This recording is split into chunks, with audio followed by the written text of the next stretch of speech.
Give the video a like and let me know your thoughts in the comments. I read every single one. Thank you. I never imagined I'd live to see the day when the person I trusted more than anyone would turn me into the butt of a joke. My name is Alden, and for nearly all of our 5-year marriage, I truly believe my wife Marlo viewed me the same way I viewed her, someone to care for, to value, to stand beside even when life got messy. I wasn't clueless. Marriage isn't immune to rough patches. But nothing, absolutely nothing, could have prepared me for what I overheard that Thursday night. Nothing braced me for the moment I realized that respect, the core ingredient of love, had quietly vanished from her heart. It began during a dinner gathering at our house. Marlo had invited her closest friends, the women who'd been around since the early days of our relationship. They'd seen us through everything. Our engagement, our move, our shaky adjustment to married life. I always assumed they liked me or at least respected me because she did. Or so I thought. The house buzzed with laughter. I was in the kitchen putting away dishes, pretending not to notice how loose wine made their conversations. Then I heard my name, followed by the kind of giggles that never lead to anything good. Honestly, Marlo said with an exaggerated sigh, I love him, but God, he is terrible in bed. The spatula slipped from my fingers. Her friends gasped, then erupted into loud, careless, cutting laughter. I froze. My whole body locked up as something deep inside me fractured. My wife, my partner, mocking me behind my back. She kept going, almost performing. He's sweet, sure. But passion? Skill? No. It's just disappointing. You'd think by now he'd be better at it. More laughter roared through the room. Each word felt like being struck. Anger wasn't my first reaction. Shame was. Pure humiliation. Confusion. My face burned. My heartbeat thudded in my throat. How long had she felt this way? How many nights had she quietly endured intimacy only to ridicule me later?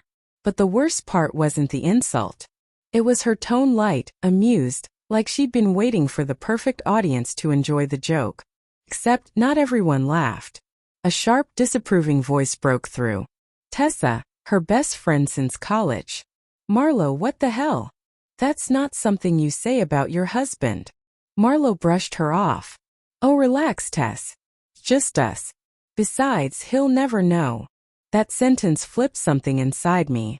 I stepped away before anyone noticed my expression. I didn't want pity. I didn't want a wine-fueled confrontation. I just needed to breathe.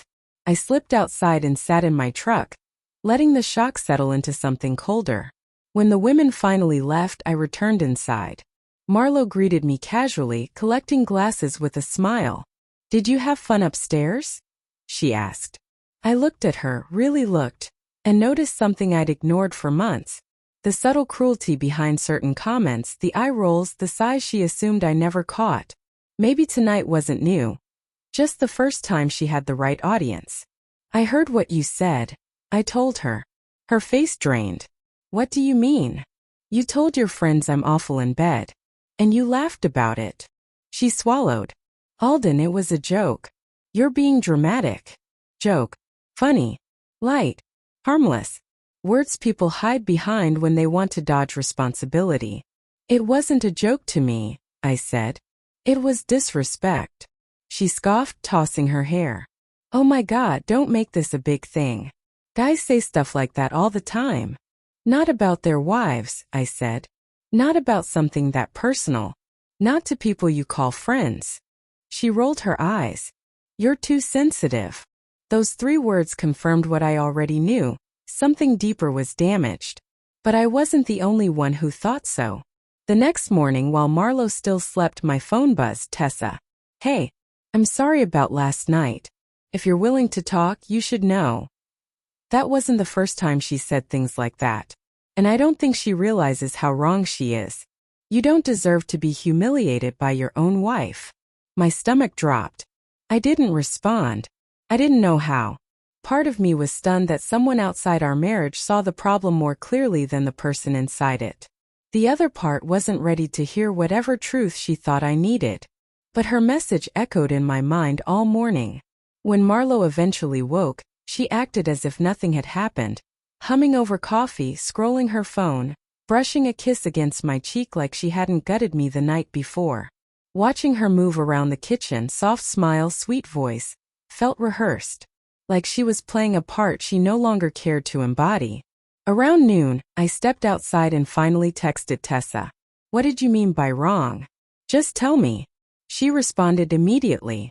"Alden, Marlo's the problem, not you. She complains to everyone about intimacy, but she never admits the real reason." I frowned. "What reason?"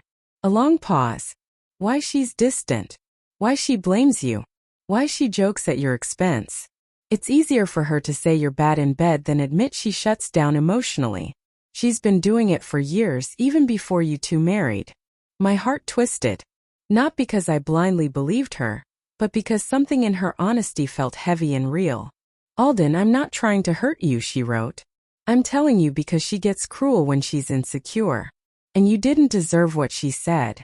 Not even close." I blew out a slow breath. Before I could reply, another message appeared. "Also, don't take this the wrong way, but she's wrong about you." I blinked. "Wrong how?" This time, no hesitation. "You're not bad in bed. Not even remotely." My pulse stumbled. I typed, "Tessa, how would you know that?" Another long silence. Then, "Because of what she's told me, and because the issue has never been anyone's skill. It's her. She shuts down, then blames the other person so she doesn't have to confront herself." My grip tightened around my phone. Anger, embarrassment, disbelief, they all swirled. But above all, I felt clarity. Cold, sharp clarity. This had never been about me. It was her insecurity, her emotional walls, her tendency to hide behind mockery instead of dealing with her own vulnerability. That night, I told Marlo we needed to talk. She groaned like the conversation was an inconvenience. "Are we really still on this?" she sighed. "Yes," I said. "We are." She folded her arms. "Fine. What do you want? An apology? For me to say I didn't mean it? You're blowing a joke out of proportion." "It wasn't a joke," I replied. "Jokes require humor. What you did was disrespect." She rolled her eyes again, her punctuation mark. "You're acting like I cheated. You tore apart something intimate, something that belonged to us, and you did it for a laugh." "So," she said, bored. "So," I answered evenly, "you don't get to humiliate me and then decide how hurt I'm allowed to be." She blinked, startled by my steadiness. "And for the record," I added, "you weren't telling the truth. You were covering for your own issues." Her cheeks flushed, not with guilt but with fear. The kind of fear that comes from being seen clearly. "Oh my God," she muttered. "Did Tessa say something? She's always hated me." "No," I said. "She just doesn't lie." Marlo's jaw tightened. "You're taking her side." "I'm taking the side of reality, the one you've been avoiding for years." She tried to argue, but the words tangled up. The walls she hid behind had suddenly become transparent. I didn't yell. I didn't insult her. I didn't fight cruelty with cruelty. I simply stood up. "I need space," I said. "Real space. I'm staying at my brother's for a while." She panicked instantly. "Wait, Alden. Come on. Don't be dramatic." "There's that word again," I murmured. She reached for my arm, but I stepped back. "You made me a joke in front of a room full of people. I'm not pretending everything is fine." Her voice trembled. "You're leaving over this?"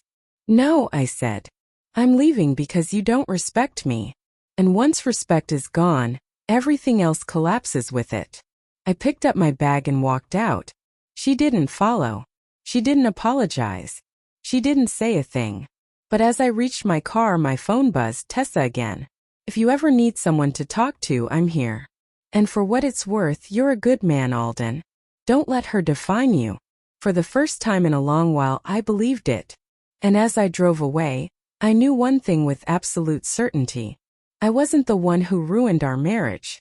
I was simply the one who finally stopped accepting disrespect wrapped in the disguise of humor.